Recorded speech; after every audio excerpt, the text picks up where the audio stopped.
Dia 4. Hoje vamos falar sobre medo. Chato, né? Há dois tipos de medo. O medo real, podemos chamar de medo real, e o medo emocional. O medo real, gente, é aquele medo que nos protege, né? Ali, por exemplo, passa um cachorro bravo na rua, a gente fica com aquele medo daquele cachorro para se proteger, um ladrão, alguma coisa nesse sentido. É um medo real, tá? E aí vem o medo emocional. Então, o medo real é aquele medo natural, é aquele medo de sobrevivência. E o medo emocional é aquele medo sabotador, é um medo que te paralisa. Aquele medo paranoico, né? Igual, por exemplo, é natural você ter um medo de um ladrão que vê ali, mas quando você começa já a imaginar, você está na sua casa, que o ladrão vai chegar, não sei o que, aí ele já virou um medo emocional e já virou um medo que não é legal, né? Já é um medo paranoico, já é um medo limitante que vai te impedir de fazer coisas. Igual, por exemplo, tem gente que não sai na rua. Ah, eu não saio na rua a partir de tal hora porque eu tenho medo de ser assaltada. Então, esse é um medo paralisante, é um medo sabotador. Ou aqui, tem aquele medo também, né, de opinião alheia. A gente trabalhou bem isso aí, quando a gente falou de identidade. Então, tem aquelas pessoas que têm esse medo aí da opinião alheia, medo de ser criticado, medo da rejeição. Então, são medos que te sabotam de fazer algo. Eu vejo isso como um dos principais destruidores dos nossos sonhos, tá? Por exemplo, Gabriela, meu sonho é conhecer o mundo inteiro, mas eu tenho medo de andar de avião. Aí, como você vai conhecer o mundo inteiro? Não é um medo sabotador? Então, você precisa enfrentá-lo, sabe? Então, você vai precisar enfrentar e para que você não se torne escravo daquele medo. A gente não pode ser escravo dos nossos medos. Tem medos que são normais, né? Mas a gente não pode deixar ele governar a nossa vida. A gente precisa controlar esses sentimentos. A gente não pode deixar ele nos dominar. E, gente, o medo, ele nos distancia do que nascemos para fazer. Sei que eu tô assim, né? Bota baixo pra cima, eu também quieta aqui. Porque isso é algo muito forte, sabe? A hora que fala que o medo nos distancia do que nascemos para fazer. Por exemplo, lá vou eu contar minha história de novo. Eu tinha medo de falar em público. Depois eu fui descobrir que, na realidade, era o perfeccionismo que não deixava. O medo da crítica, do que os outros iam pensar, o que os outros iam achar, né? Até que o momento que eu parei, foi assim, deixa eu botar esse medo do lado e ir, né? E hoje eu vejo o quanto eu progredi, né? Eu morria de medo de falar em público. Há 3 anos atrás, eu não imaginava aqui falando com vocês, né? Não me imaginava. Eu sempre tinha esse receio e aí eu passei a realmente aceitar e reconhecer que eu tinha esse medo, aceitar e reconhecer que esse medo existia e não tinha que ser heroína o tempo todo, né? Só que eu também não podia ser covarde. E aí eu admiti que eu precisava de ajuda e fui buscar ajuda. Então, há medos que a gente precisa de ajuda para poder superá-los, certo? E hoje eu estou aqui. Mas eu preciso contar para vocês.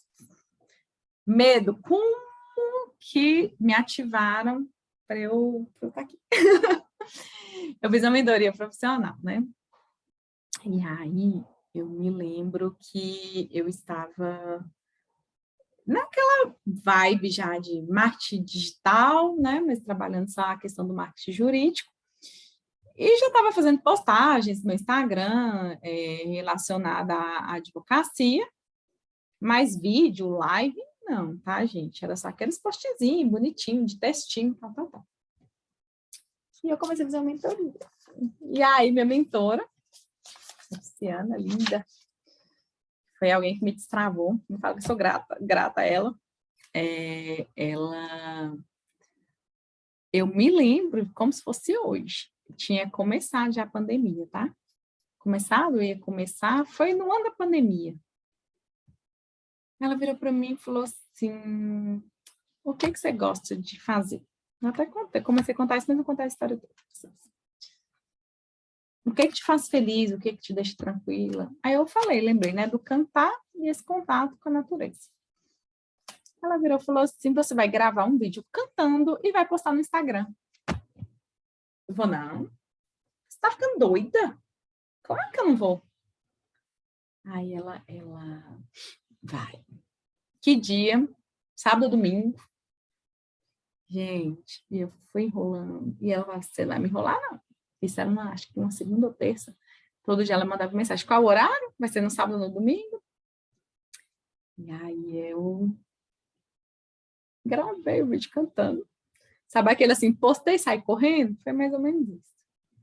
Gente, eu morrer. Mas depois que eu fui percebendo que era o medo do que os outros iam achar. Alguém está pagando minhas contas? Aí depois desse vídeo, parece assim que foi... Eu já comecei a abrir, né? Me abrir. Falei assim, não, peraí. E hoje, se eu não tivesse feito isso, eu não estava aqui, eu não estava ajudando pessoas, eu não estava saindo fazendo palestra. Eu era totalmente travada para poder falar. Eu tinha muito medo do que os outros iam achar, do que os outros iam pensar. E por mais que eu lutasse contra isso, que eu já vinha fazendo outras mentorias, mas na hora do vamos ver, eu recuava. Então, depois disso, eu falei assim, não, peraí. Claro que é um processo, tá, gente? Não significa que hoje eu postei meu vídeo e que amanhã eu tô aí cantarolando e falando com o mundo inteiro. Não, é um processo. As primeiras lives que eu fazia, eu faltava morrer, né? Mas eu não desisti. Eu peguei da mão do medo e falei, vamos lá, medinho, vamos comigo. Outra situação. Primeira vez que eu viajei para fora do país sem falar a língua. Eu não sabia falar francês. Aí eu fiquei 2 dias sozinha, sem falar a língua. E assim, o povo resolveu ir para outro país. Eu falei, não, eu vou ficar aqui. E foi algo também para eu poder destravar.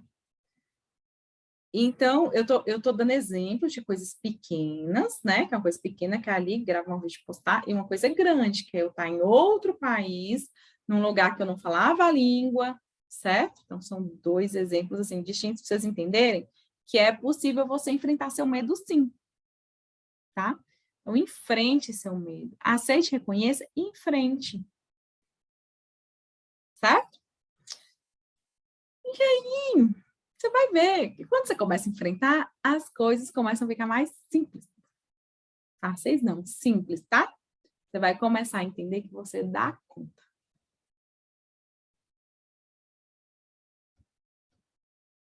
Você dá conta. Pensa aí, uma coisa que você tem medo. Você dá conta. Te garanto que dá. Basta você querer, insistir e não desistir. E se não estiver dando conta sozinha, peça ajuda, certo? Olha aí para dentro de você qual que é o pior cenário de medo que já aconteceu. Pense aí. Eu te garanto que esse medo dele foi muito mais na sua imaginação do que um medo real. Concorda comigo? Né? E aí, gente, nós temos que parar de ficar ativando ainda mais esse medo, porque a gente é aquilo que a gente pensa. Então, você viu a importância de você começar a bloquear esses medos, a enfrentar esses medos? Porque talvez você deixe de realizar muitas coisas na sua vida, você deixa de ser quem você é, porque você deixa o medo te dominar. E nossa maior guerra é contra quem? Contra nós mesmos. Tá? E acima de tudo, vence seus medos confiando em Deus. Né? Que tem alguns medos aí que a gente sabe que é só com a confiança nele que a gente consegue seguir em frente. Entrega todos os problemas, tudo para ele. Descansa nele, tá? Filipenses 4, 6, 7 fala assim, ó, não andem ansiosos por coisa alguma, mas em tudo, pela oração e súplicas e com a ação de graças, apresentem seus pedidos a Deus. E a paz de Deus, que excede todo entendimento, guardará o coração e a mente de você em Cristo Jesus. Compreendeu? Se não compreendeu, leia de novo, tá? E o capítulo lá, que não falei no início, né? É o Êxodo 7. Vocês vão ler hoje aí, se não leram ainda, né? Êxodo 7. E eu quero que vocês façam a seguinte tarefa. Vocês vão pegar o papel aí, vão listar 3 medos que você tem. Lista aí, 3 medos. Desses 3 medos, você vai escolher um que vai enfrentar esse medo hoje, tá? Falamos de procrastinação ontem, hoje falando de medo, então não vamos procrastinar não, certo? Um deles, você vai escolher só umzinho só, para enfrentar hoje, tá? E aí você me conta aqui, se você conseguiu. Espero aí esse comentário.